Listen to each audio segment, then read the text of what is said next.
আসসালামু আলাইকুম প্রিয় চাকরি প্রত্যাশী ভাই বোনেরা, আশা করি আলহামদুলিল্লাহ আপনারা সকলে অনেক ভালো আছেন এবং সুস্থ আছেন।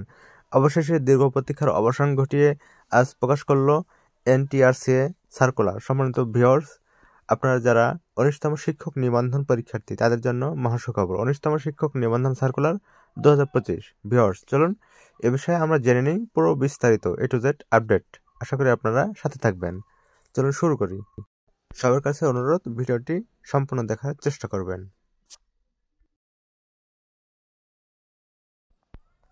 এনটিআরসি অবশেষে দীর্ঘ প্রতীক্ষার অবসান ঘটিয়ে সবার মনের আশা পূরণ করল বেসরকারি শিক্ষক নিবন্ধন প্রত্যয়ন কর্তৃপক্ষ অর্থাৎ এনটিআরসি। 19তম বেসরকারি পর্যায়ের সহকারী শিক্ষক এবং কলেজ নিবন্ধন পরীক্ষার চূড়ান্ত সার্কুলার কবে প্রকাশ করা হবে সে বিষয়ে সঠিক তথ্য দিয়ে সবার অপেক্ষা অবসান ঘটালো এনটিআরসি। সম্মানিত ভিউয়ার্স, খোঁজ নিয়ে জানা গেছে 19তম শিক্ষক নিবন্ধন সার্কুলার ফেব্রুয়ারি মাসে প্রকাশ করা হবে, এমনটা জানিয়েছে এনটিআরসির চেয়ারম্যান।